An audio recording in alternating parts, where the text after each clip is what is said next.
Imagine spending $40, $50, sometimes $60,000 on a brand new SUV, only to find out 6 months later that your neighbors, your coworkers, and even your mechanic are shaking their heads every time you pull into the driveway.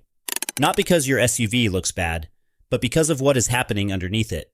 In Canadian winters, on Canadian roads, with Canadian salt eating through every component it can find. Canada is one of the toughest environments on Earth for a vehicle. We are talking about -30 temperatures, black ice, road salt that destroys undercarriages faster than rust ever could, potholes deep enough to swallow a tire hole, and driving seasons that go from bone-dry summer heat to full blizzard conditions before you even finish your morning coffee. Not every SUV is built for that, not even close. So today we are breaking it all down, 5 SUVs that absolutely dominate Canadian conditions in 2026, vehicles that mechanics love, owners swear by, and resale markets reward. And 2 SUVs that look incredible in the showroom but become your worst nightmare the moment Canadian winter shows up at the door. This list is built on real ownership data, mechanic feedback from service centers across the country, reliability reports, and cold weather performance testing. We are going to count down from number 5 all the way to the single best SUV you can buy in Canada right now. And trust me, the number 1 pick might surprise you. Let us get into it. We will start with the worst before we get to the best, because knowing what to avoid is just as important as knowing what to buy. And the first SUV on the avoid list has one of the most misleading reputations in the entire automotive market. Worst number 2, 2026 Volkswagen Tiguan. On paper, the Tiguan looks like a dream. It is sleek, it is European, it has that premium interior quality that makes you feel like you are sitting in something far more expensive than you actually paid for. And for about the first year or 2 of ownership, most Tiguan drivers are genuinely happy. Then the problems start showing up. The 2026 Volkswagen Tiguan is powered by a 2.0-liter turbocharged 4-cylinder engine. Smooth, refined, and reasonably capable in dry conditions. But here is where Canadian buyers start running into trouble. The DSG dual-clutch transmission, the same one Volkswagen has been using across multiple platforms for years, does not play nicely with cold starts and extreme temperatures. When the mercury drops below -15 or 20, Canadian Tiguan owners are reporting hesitation, shuddering, and delayed engagement during those first few minutes of driving. For someone sitting in a parking lot in Edmonton in January, that is more than just annoying. It is genuinely concerning. Beyond the transmission, the Tiguan has a documented history of timing chain tensioner issues that become more pronounced in vehicles that run cold for extended periods. Mechanics in Ontario and Alberta have flagged this repeatedly. The repair cost when that chain starts wearing prematurely is not small. We are talking anywhere from $2,000 to $4,000, depending on the severity and how early you catch it. And then there is rust. The Tiguan's undercoating from the factory is not up to the standard that Canadian roads demand. Owners who live in provinces where road salt is applied heavily, which is most of Canada, are seeing underbody corrosion appear as early as year 3 or 4 of ownership. The resale value tells its own story. Tiguans depreciate significantly compared to their Japanese and domestic competitors. A 3-year-old Tiguan loses considerably more of its original value than a comparable Mazda or Toyota sitting right next to it on any used lot. The Tiguan is not a terrible vehicle. In Europe, it is actually quite good, but Canada is not Europe. And that gap in engineering intent versus Canadian reality is what earns it a spot on this list. But the next vehicle, the worst number 1 on our list, makes the Tiguan look almost reliable by comparison. Worst number 1, 2026 Jeep Compass. There is a version of this story where the Jeep Compass is actually a great Canadian SUV. It has 4-wheel drive, it has rugged styling, it carries one of the most recognizable off-road brand names on the planet, Jeep. How could it go wrong? Almost every way possible, apparently. The 2026 Jeep Compass continues to rely on a 2.4-liter 4-cylinder engine paired with a 9-speed automatic transmission. And that 9-speed is the heart of nearly every complaint Compass owners across Canada have been filing since this generation launched. The transmission hunts for gears constantly. It hesitates when you need acceleration. It lurches at low speeds. And in cold weather, these symptoms are significantly worse.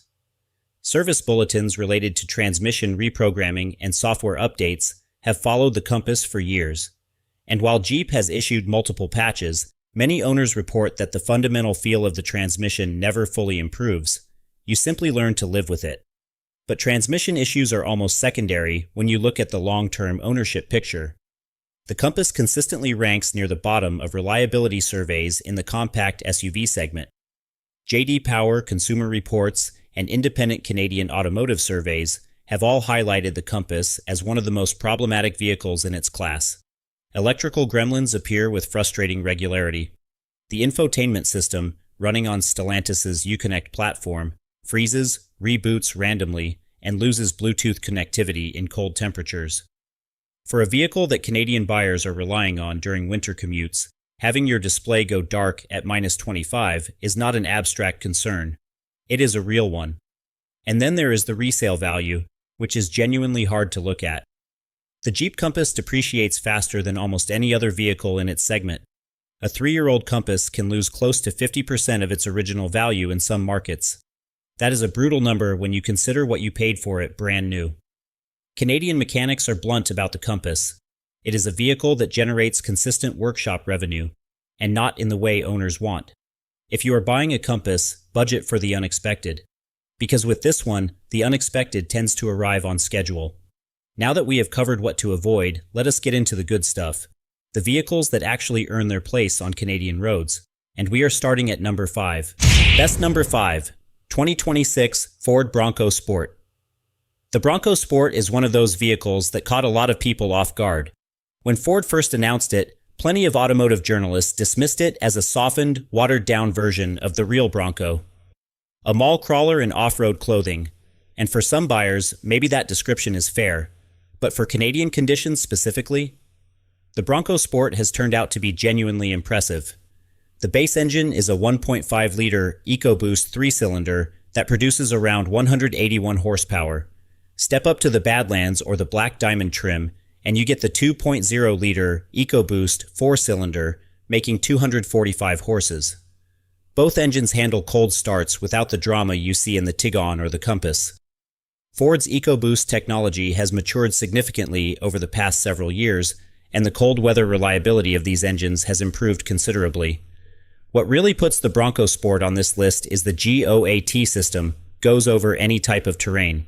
That is Ford's marketing language, but the underlying technology is legitimate. The terrain management system, combined with standard all-wheel drive across most trims, gives Canadian drivers real confidence on snow-packed and icy roads. The Badlands trim adds a mechanical rear differential lock, which is genuinely unusual in this price segment and genuinely useful in Canadian winter conditions. Ground clearance is another strong point. The Bronco Sport sits higher than most of its compact SUV competitors, which matters when you are navigating unplowed streets or pulling out of a parking lot after a heavy snowfall has buried the curb lines. The interior is functional and durable. The materials are not as refined as what you get in a Mazda CX-5, but the Bronco Sport is built to be used hard, and it shows. Owners who spend time on gravel roads, cottage country trails, and winter back roads report that the Bronco Sport holds up without significant complaints. The catch?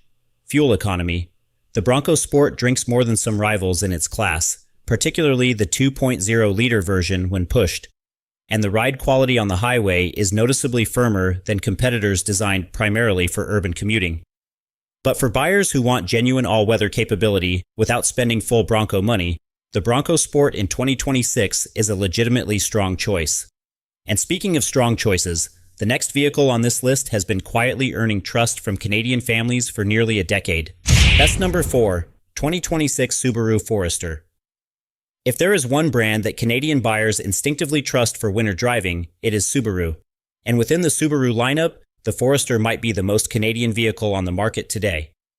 The 2026 Forester runs a 2.5-liter naturally aspirated 4-cylinder, producing around 182 horsepower. It is not the most powerful engine in the segment. It is not the flashiest, but it is extraordinarily consistent.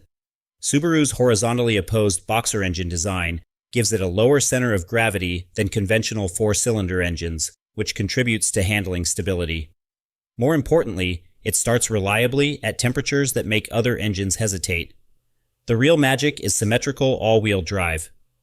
Subaru has been refining this system for decades, and by 2026, it is simply one of the best all-wheel drive systems available in the non-luxury SUV market. It is not reactive like most AWD systems that only kick in when slippage is detected. It is proactive, continuously distributing power across all four wheels. On ice and packed snow, the difference is immediately noticeable. The Forester also offers best-in-class visibility. The large windows, thin pillars, and upright seating position give the driver an almost unobstructed view of the road in all directions, something that matters enormously when you are navigating through a blizzard with zero visibility from blowing snow. Reliability is where the Forester truly separates itself. Consumer Reports has consistently rated the Forester as one of the most reliable compact SUVs on the market. Mechanics across Canada report that Foresters arrive for routine maintenance, rarely for emergency repairs. The long-term cost of ownership is competitive and resale value remains strong. The limitation? The Forester's interior, while comfortable and practical, has not kept pace with more stylish competitors aesthetically. The infotainment system is functional, but not class-leading, and buyers who want a more spirited driving experience will find the naturally aspirated engine underwhelming on highway merges. But if you prioritize reliability, winter performance, and long-term ownership peace of mind over flashy features, the Forester makes a compelling case for itself. The next vehicle combines that winter confidence with a significantly more premium experience, and it does it at a price point that is turning heads. Best number 3, 2026 Mazda CX-5.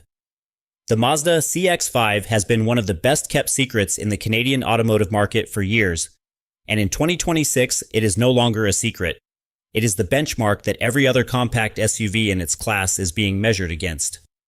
The standard CX-5 comes with a 2.5-liter, naturally aspirated four-cylinder, producing 187 horsepower. That number climbs to 227 horsepower in the turbocharged version and 256 horsepower when running on premium fuel. For a vehicle that carries a non-luxury price tag, that turbocharged output is remarkable. It genuinely feels like a luxury SUV to drive in a way that very few vehicles in this price range can match. Mazda's iActive AWD system is specifically engineered to anticipate and prevent wheel slippage rather than simply reacting to it. The system continuously monitors steering angle, wheel speed, lateral G-forces, and even wiper blade activity to determine road conditions. When it detects potential slippage before it actually happens, it preemptively sends power to the rear wheels. In Canadian winter conditions, this proactive approach is exactly what you want from an AWD system. But the real story with the CX-5 is the overall ownership experience. Mazda has built a vehicle that feels premium without premium pricing, and the reliability data backs up the quality of construction. Mazda consistently ranks alongside Toyota and Honda in long-term reliability studies, which is extraordinary company to keep.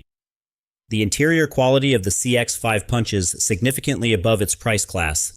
The materials, the layout, the feel of every switch and dial, it is refined in a way that makes sitting in a similarly priced Honda CR-V or Nissan Rogue feel noticeably less special. Resale value is strong, fuel economy is competitive.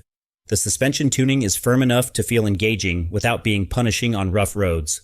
The only real complaint from Canadian owners is cargo space. The CX-5's rear cargo area is slightly smaller than competitors like the CR-V or RAV4, which matters to families who regularly haul gear for camping, hockey equipment, or family road trips. If cargo room is a priority, that might push you toward one of the next two vehicles on our list, and the number 2 pick is about to raise the bar significantly. Best number 2, 2026 Toyota RAV4 Hybrid. The Toyota RAV4 has been Canada's best-selling SUV for years running. That alone should tell you something. But the hybrid variant, the RAV4 Hybrid, takes everything that makes the regular RAV4 great and adds a layer of capability and efficiency that genuinely changes the ownership equation. The RAV4 Hybrid pairs a 2.5-liter, 4-cylinder Atkinson cycle engine with 2 electric motors, one for the front axle, one for the rear, producing a combined 219 horsepower. The rear electric motor also functions as an on-demand all-wheel drive system.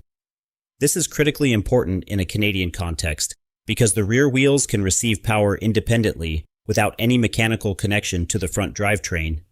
In slippery conditions, the response time is nearly instantaneous, and the fuel economy numbers in the real world are genuinely impressive.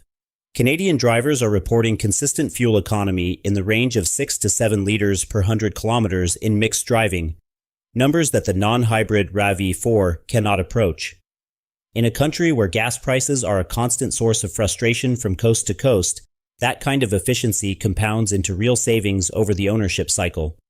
The RAV4 hybrid's cargo space is class competitive. It seats 5 adults with enough rear legroom to satisfy most family configurations. The available features on higher trims, including a heated steering wheel, heated rear seats, ventilated front seats, and a premium audio system, compete directly with entry-level luxury options. Toyota's legendary reliability reputation is well earned, and the RAV4 hybrid extends that reputation into hybrid technology.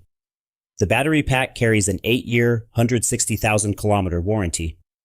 Hybrid battery failures on the RAV4 hybrid are extremely rare in real-world data. The system has been refined over multiple generations to the point where it simply works without drama. Towing capacity on the RAV4 hybrid is also noteworthy, up to 1,650 kilograms when properly equipped, which is enough for a small trailer, a boat, or a loaded cargo carrier. The cons are real, but manageable. The RAV4 hybrid commands a premium over the standard RAV4, typically in the range of $3,000 to $5,000, depending on trim level. Inventory has also been historically tight due to high demand. And the infotainment system, while improved, still lags behind Mazda and some other competitors in terms of intuitiveness and responsiveness. If the RAV4 hybrid is number 2, you are probably wondering what on earth beats it. And this is where things get genuinely interesting. Best number 1, 2026 Honda CR-V Hybrid. And here we are, number 1. The best SUV you can buy in Canada right now in 2026. A lot of people expected the RAV4 Hybrid to take this spot. And honestly, it came close. But the Honda CR-V Hybrid edges it out, and here is exactly why. The CR-V Hybrid runs a 2.0-liter Atkinson cycle engine paired with 2 electric motors. Combined output sits at 204 horsepower, less than the RAV4 on paper. Honda's hybrid system runs on pure electric power more often than almost any competitor in this class. In city driving, the stop-and-go commuting that millions of Canadians deal with every single day, the CR-V Hybrid is quietly running on electricity a remarkable amount of the time. But for most Canadian families in 2026, the CR-V Hybrid is the answer. Full stop.